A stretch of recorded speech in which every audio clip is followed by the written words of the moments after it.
Thanks for tuning in to Born to Ride TV, the longest running biker TV show in the world.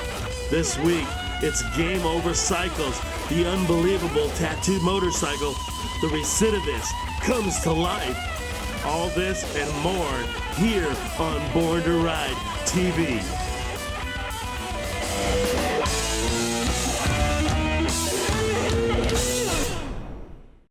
I'm Kevin Mack from Counting Cars on the History Channel. I'm Danny, a.k.a. the Count Coker, and you are watching Born to Ride TV. Stay tuned! Woo!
The idea of creating a motorcycle covered with real tattoos came to me about 10 years ago.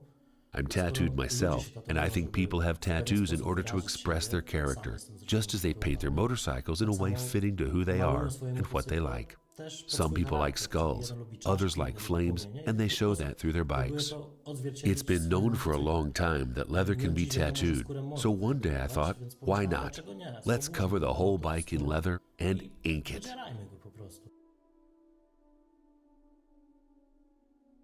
The bike's concept relates to a long-standing biker tradition. In the turbulent post-war era in America, many bikers led a life on the edge of the law. That's why we called this bike the Recidivist. It was supposed to be completely covered in tattoos and look like a living creature, a person with very strong character who values individuality and a sense of freedom.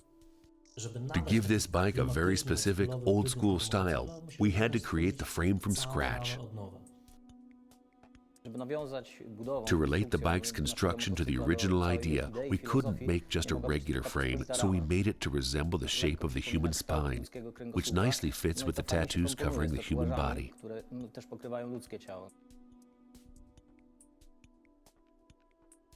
All these things then had to be fit into the design of the fuel tank. The challenge was to have a modern fuel injection engine with a computer, but have it still look like an old-school bike with a carburetor. We had to find a way to hide all the electronics, cables, computer, fuel pump, and everything else.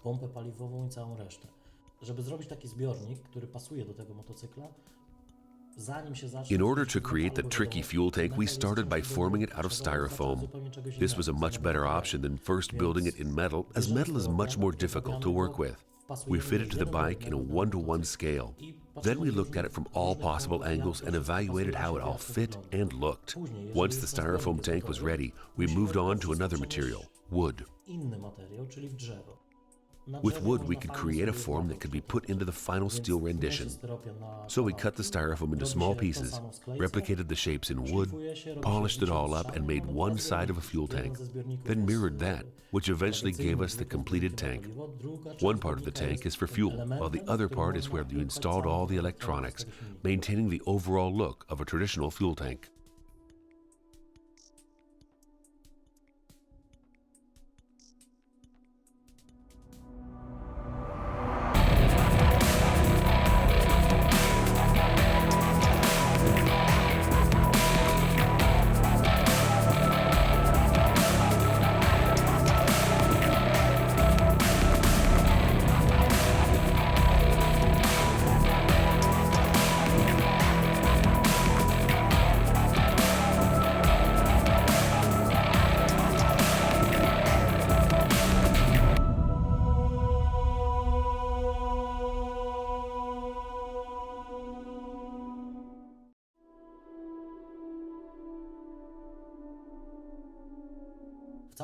In the next stage, we covered the whole bike in elements related to the criminal underworld.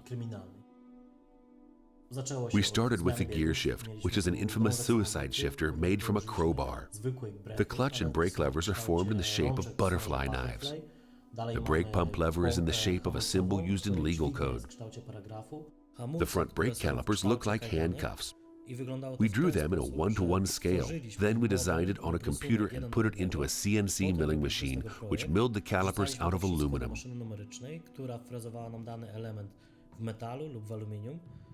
The ready part looked like brand new, but we treated it with a burner and basically destroyed it so that it would look old. This was done on purpose because the bike is supposed to look like it already has a rap sheet.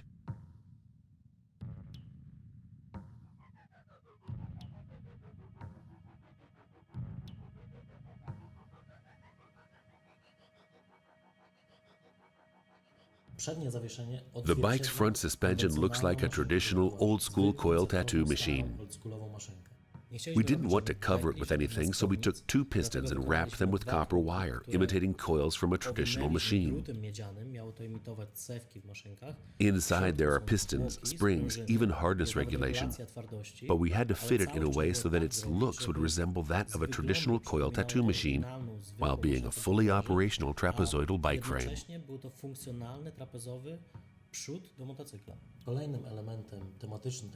Other themed elements of this bike are the knuckle duster, which functions as the rear lamp, and the Kickstarter, which is in the shape of a bomb detonator. The icing on the cake is the exhaust pipe, which not only looks exactly like a Cheyenne brand tattoo machine, but also works the same way. The pipes contain tattooing needles, and when you start the bike, the exhaust fumes make the needles mimic those of a tattoo machine.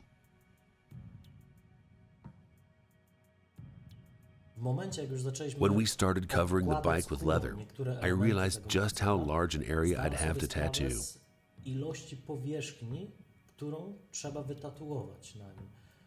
It would be impossible to be done by one person, so I invited 2 artists from 2 Polish tattoo studios and a representative from Cheyenne, which makes very modern, I'd say even futuristic tattoo machines. This suited the bike perfectly, and some of those machines were even used to make parts for the bike.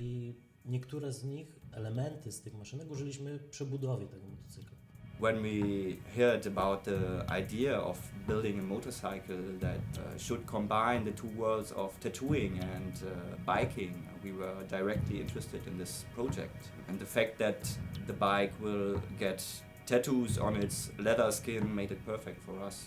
When I saw the bike for the first time at GOC in Poland, I was speechless for a couple of minutes, and we started with the first conversations about the bike, the to-dos, the further process very quickly, but I tried to sneak away in every free minute to get back to the bike and just look on it. It wasn't finished at that time, but there were already a lot of small details on it, and from that point we were sure that it will be a great project, great bike and a great piece of art.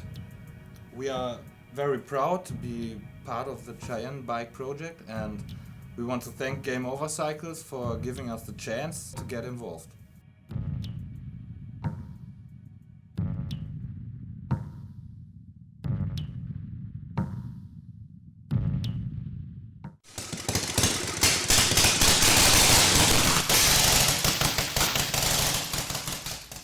Hey, Dale here from Wheels Through Time. Kind of the end of the day, had a great day starting bikes and running bikes for people here at the museum. Ended up on the Thor motorcycle, a pretty interesting machine. The Thor company actually started in Aurora, Illinois, somewhere around 1901. In fact, it was the Thor company that actually built the first motors, I think for the first 1,000 or 2 Indian motorcycles. They also went on to build their own bike called the Thor. Their heyday, around 1913, 1914. Thors were quite popular in the Chicago area, especially in the Midwest also. The Thor Racing Department built right in Chicago, and they built this motorcycle in 1913. It's a Model SR, and I believe it to be the only Model SR Thor motorcycle in the world. Factory racing job, drop handlebars, cool little bitty seat, 1,000cc engine, quite a good sized motor.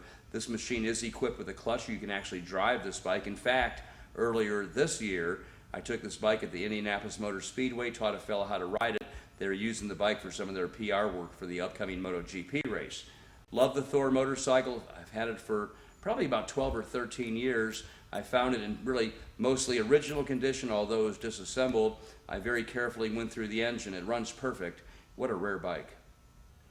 You know, I think it's really pretty unlikely another Thor twin-cylinder racing bike will ever appear anywhere. It's the only one I've ever seen. Been to quite a few various swap meets and bike shows. Never seen a Thor racer. Of course, after studying board track racing for nearly 30 years, I've never heard of another Thor racing bike. Truly a testament to the American ingenuity in 1913 and 1914. You know, I could talk about board track racing all day long. This machine, what a special tale, a real personal place in my heart with this bike. I'm going to crank it up. Pretty simple process. Decompress the engine. Give it about 2 pedals. This thing ought to roar to life. Let's see what it'll do.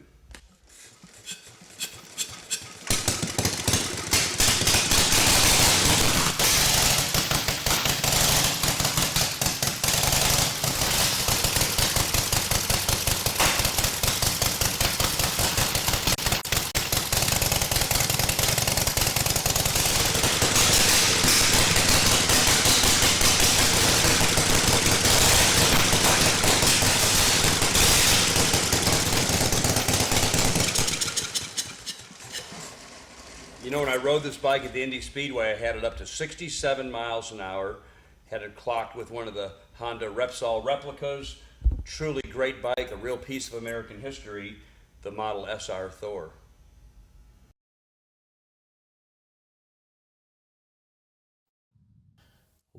In total, to build this bike, it took over 3,000 man-hours, and the tattooing itself lasted over 250 hours.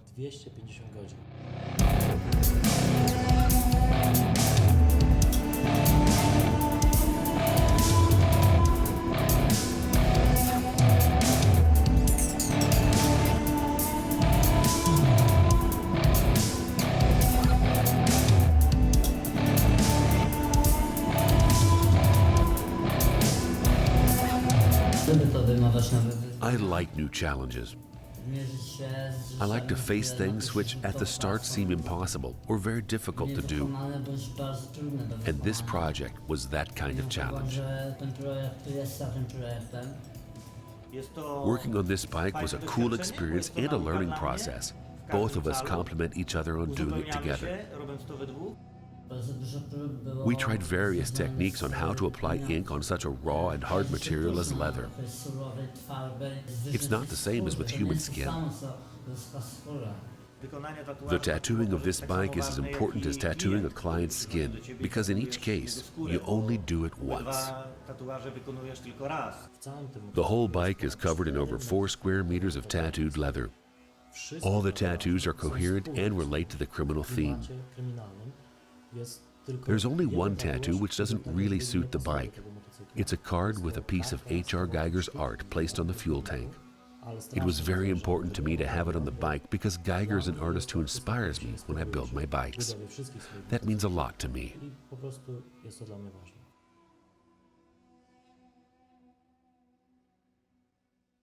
To stress the bike's uniqueness even more, we chose the prestigious tattoo convention in London as the location for its unveiling.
The last and the biggest tattoo shows Themis sitting on an electric chair.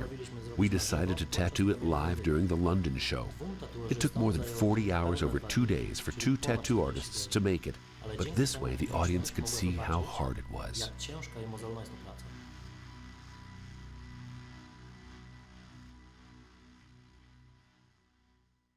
I'll tell a few words about the bike, but I think it would be the best to do it when you actually see it, so if I can ask Sasha and the guys to uncover it.